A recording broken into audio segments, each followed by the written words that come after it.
Hi there, this is Lee, and I'm following up on the Our Revolution call to action to run for office. And if you've been to the Bernie Crack site, the list of down ballot candidates, you'll find there that quite a lot of the candidates there, and I believe the count is 327, 400 and something have won their primaries or will be on the ballot this November. Some are running as write-ins. Um, and the percentage is pretty high. It's at 67% of Berniecrats who first threw their hats into the ring. 67% of them will be on the ballot this November for voting in various states. If you go to that Bernie Cracks list, you'll see them, their party affiliations. You'll find their Instagrams, their websites, their Facebooks, and Twitters. And that's so you know who to vote for and what the spread is. I noticed right away that not everyone on that list is a Democrat. Not everyone on that list that considers themselves a Berniecrat is a Democrat. Bernie Sanders won support across a large spectrum. A large coalition of voters came to him to support his campaign. They responded to his message. It crossed party lines. And so quite a bit of the down ballot candidates that consider themselves Berniecrats or Bernie leaning down ballot candidates. They support his platform and his issues. They're progressives. Quite a few of them are Democrats, but a large number are independents, and they're marked as independents. Some don't have any affiliation, but a large number of them are independents. Some of them are from, like, in the state of Vermont, they are actually Vermont Progressive Party, and a lot of them are going into the Vermont State House. And so I guess they're progressive. They're progressive, but I guess they're sort of independent. They're not marked Democratic or Republican. They're marked Progressive Party in Vermont. So quite a few of them are going to the state house. And then you've got independents in other states, and then also Greens. Greens are also on the Berniecrats list. And so there is a slight overlap with the Green Party down ballot candidate database. I tried to do a count, and then I've got that count somewhere. It's in a previous video of the spread. But I think it's first, the largest number is Democratic, and then Independent, and then Green, and then some have no party affiliation marked. And they're running from every position from U.S. Senator to state representative to governor to mayor. They're all on that list of Berniecrats. State a lot of them are going into the state houses, and so some are going in kind of at the lower level, city council, mayor, and then quite a bit of Berniecrats are entering the state house. At least they'll be on the ballot for the state house this fall, this November. And I think since there's such a large percentage, I think a lot of them will go through all the way and enter the state house and then kind of rise up and then affect politics at the lower level. And there's quite a bit of Democrats that are on the ballot who will be heading to the Congress, U.S. Congress, and U.S. The House and the Senate. And the more progressives, the better. It would be nice to see the Congress have a nice, healthy slice of progressive to serve as leverage for Bernie Sanders if he's in the Senate, or if he's somehow occupying the White House, or if Jill Stein's in the White House, She'll need some progressives to serve as her leverage. We don't know what's going to happen because everything's still, until the voting happens, we don't know. So definitely, we the voters would definitely benefit from having progressive leverage from the Bernie Crats in the U.S. Congress. Definitely, there are a lot of Greens as well. There's slightly more Bernie Crats, but there's also a sizable number of Greens running down ballot, entering the state houses or attempting, and then also city council, mayor. There's a Green governor candidate. Her name is Charlotte Pritt in West Virginia. She considers herself a Bernie Crat. She endorsed Bernie Sanders. She's running with the Green Mountain Party. And so there's a lot of support both directions from the Greens for Bernie Sanders. And then, we don't know if it goes the other way, but a progressive is a progressive. And so some of that labeling is cosmetic. A progressive platform is a progressive platform. And the nice thing is that the progressive Democrats and the progressive independents and the progressive Greens are not in races against each other. They're in races against establishment candidates, usually from the major parties. If you see a Green or a Bernie Crat who's of all party affiliations, if you look at that list, they are running against an establishment candidate. So it's always safe to vote for the Green in the race. They are not running against the Bernie Crat. And then the Bernie Crat is not running against the Green. So if you see someone's name on the Bernie Crats list, it's always safe to vote for them. If you see someone with a Green beside your name, it's always safe to vote for them, whatever district that you're in. And so I'm talking about the next class. I'm looking to 2018 already because it's time to start thinking about the future. We've got this 2016 election going on, and of course we'll see some changing of the landscape. But there's a lot of action going on at midterms. And definitely we don't want to lose that momentum, that progressive momentum, because even while progressives may have a great deal of success in 2016, thanks to Jill Stein's leadership and Bernie Sanders' leadership, they created tailwinds for down ballot candidates to enter into office. And quite a few of them are going to go into office in 2016, especially since voters are energized.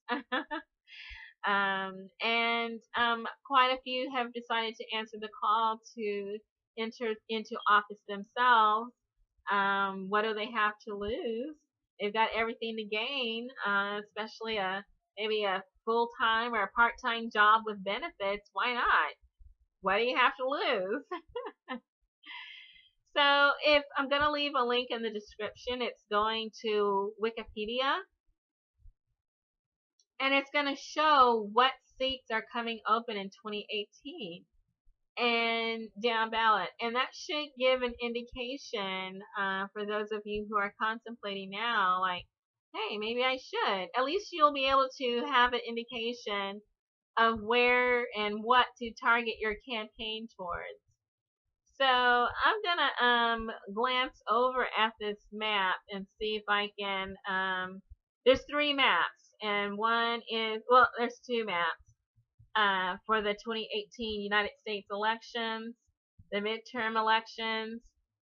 That's November 6th in 2018. So that's about a little bit over 2 years to plan to fill out your campaign information, or get your stuff, register with the Secretary of State, plan for your petition, start fundraising. And it's not as hard as it may seem. I mean, if you're able to fill out a financial aid application, if you're able to fill out a college application, if you're able to file your tax returns, you should be able to fill out the paperwork to run for office. It's not as hard as it seems. Go to your Secretary of State's website and get the how to be a candidate and being a candidate, or whatever your Secretary of State's website says. And you just start examining that and deciding which positions you're interested in. But if you go to this Wikipedia link, you'll see that there are 33 seats that will be open for contest in 2018. So 33 Senate seats. Quite a few of them are going to be Democratic. There's a sizable number. Most of them will be Democratic, and so there'll be a lot of Democratic seats coming open. And what I'm saying is, if the incumbent Democrat is not progressive, throw your hat into the ring. Why not? And then I looked to see if there were any retiring. None have indicated that they're retiring in 2018 yet. So I didn't see any of those. But then there's also incumbent Republicans, senators. And so you can kind of decide whatever state that you're in right now or that you reside in, because sometimes you do need at least 2 years of residency. You can come to this map and see who's retiring, who's running for re-election. There's incumbent independents in, it looks like Maine, and I think that's Connecticut. I can't tell if it's Connecticut or New Hampshire. Somewhere way up north. And then on the gray parts, there's no re-election. And so in the House, there's actually going to be 435 seats open, the 116th Congress. All of those are going to be open to contest. And so the map is not here that I can see, or maybe you need to follow a link to find the map. But it does say all 435 seats are open for contest. And based on performance, or based on you just think it's time that you start your campaign, you can target those seats. Now, if you're progressive, I recommend that you target either an establishment Democrat or a Republican, establishment Republican.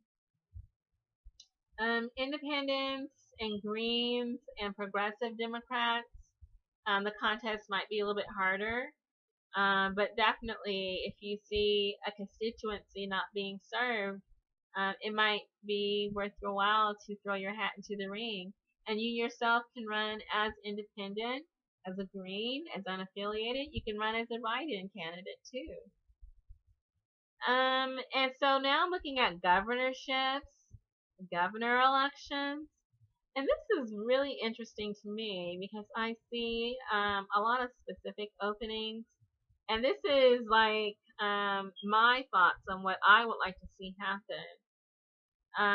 There is going to be a term limited Democrat whose seat will be open in 2018. And this is going to be in the state of Colorado. And because of the fracking issue, the decriminalization of marijuana, the single-payer healthcare issue, the environment, things like that, I think that since the Democratic candidate will be term limited out, it might be time for a Green or Independent to throw their hat into the ring for the governorship of Colorado. I'm also looking at Iowa. There's a Republican incumbent who's eligible for re-election, and that's Terry Branstad, and I do not think he should be re-elected. Based on his position on the Dakota Access Pipeline, the fact that Iowa has been trending towards renewable energy resources, and he took Iowa back into the past with his allowance for this Dakota Access Pipeline across through Iowa. The fact that 14 farmers are trying to fight the eminent domain running across their land with this pipeline. I think the governor showed a lack of foresight and judgment. I think Iowa deserves better. And so that's why I think the Republican should be challenged for his seat. I do not think he should be reelected in 2018. Either, and I mean, not even necessarily a Democratic candidate, but I think Iowa could support a Green or an independent candidate since it's had Republican governors in the past and then it's had Democratic governors. It's kind of a swing state, and so I think an independent could easily win and hold office in Iowa as a governor. There are other states. I'm really specifically looking at term limited Democrats and Republicans, and so I don't see any term.